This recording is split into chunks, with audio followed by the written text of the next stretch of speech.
Welcome to Black History Bedtime Stories, a quiet place where the voices of the past whisper to us across the years. Here we share the lives of remarkable men and women, some well known, others almost forgotten, whose courage, resilience, and wisdom continue to inspire. These are not just dates and events, they are stories of human spirit. They are journeys that remind us of what is possible, even in the face of impossible odds. Tonight, we travel back to the year 1839 to the coastal town of Beaufort, South Carolina. The air is warm, the scent of the sea drifts inland, and a young boy named Robert Smalls is beginning a life that will take him from the harsh constraints of slavery to a daring act of freedom on the open water. So find a comfortable place to rest, slow your breathing, and let the story carry you. Tonight's Black History Bedtime Story drifts across the quiet waters of Charleston Harbor. The year is 1862. The nation is torn apart by the Civil War, but in the stillness before sunrise, the harbor lies peaceful, the gentle slap of water against wooden hulls filling the air. Somewhere in that darkness, a young man named Robert Smalls breathes deeply, steadying himself. Before the sun rises, he will attempt the impossible, sailing straight into freedom.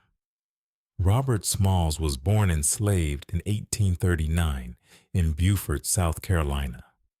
His early life was marked by the routines and restrictions of bondage.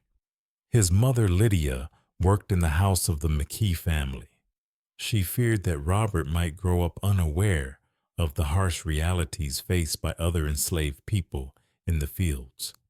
To teach him compassion and courage, she arranged for him to see the conditions of the plantation workers, planting seeds of awareness in his young heart. Still, Robert found moments of wonder at the docks, where he could glimpse ships leaving for faraway lands. The ocean became a place of possibility, a wide open horizon that no one could chain. By his teenage years, Robert was hired out to work in Charleston. This arrangement, common for enslaved men with special skills, allowed him to keep a small portion of his earnings. Robert worked on docks, in warehouses, and most importantly, aboard boats.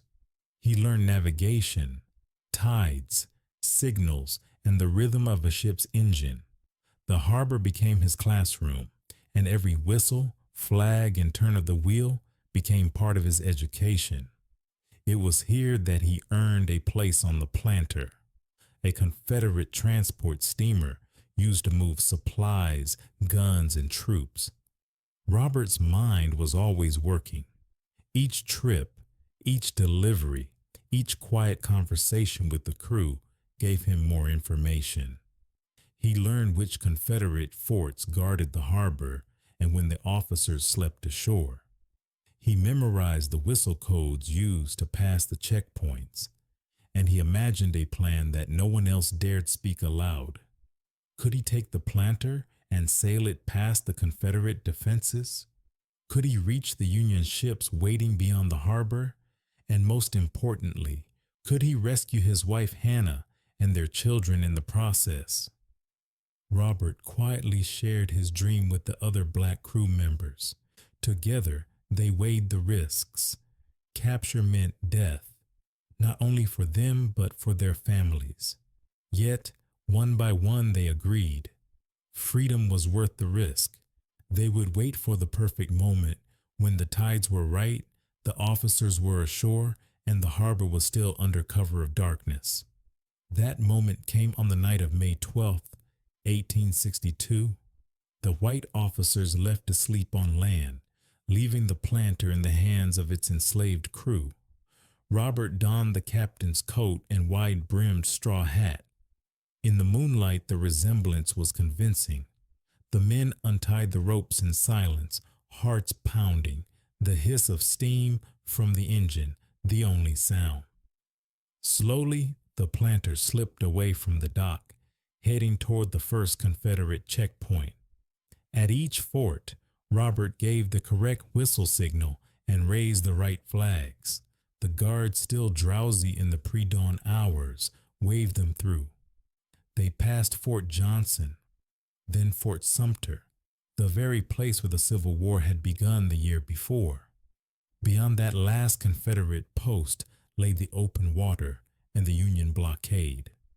As the sky began to brighten, Union ships spotted the planter approaching. Unsure of its intentions, they prepared their guns.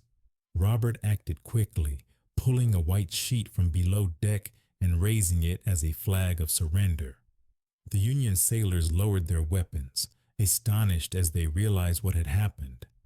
An enslaved man had just delivered them a fully armed Confederate ship, along with its cargo of weapons and his entire crew, into freedom. Robert Smalls didn't fade into history after that daring escape. He served in the Union Navy, advised President Lincoln, and helped recruit African American soldiers to fight for freedom. After the war, he returned to South Carolina, purchased the home where he and his mother had been enslaved, and entered politics. He served in the South Carolina legislature and later in the U.S. Congress, where he worked for education, equal rights, and opportunities for freed people.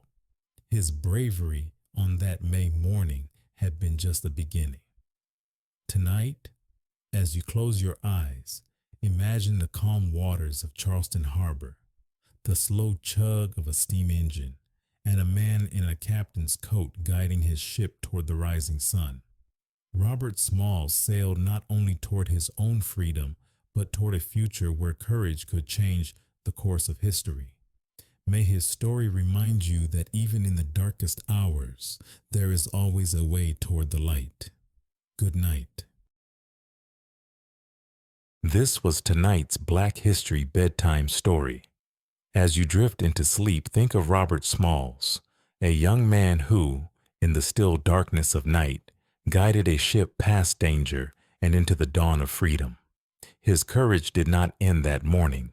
It carried him through a lifetime of service to his community, his state, and his country. Stories like his remind us that history is not only about great battles or famous leaders, but about ordinary people who choose extraordinary paths. If this story brought you peace or inspired you in some way, I invite you to join us again. Subscribe, share, and keep these voices alive. Until our next story, rest well, dream deeply, and remember, even in the quietest moments, history is speaking.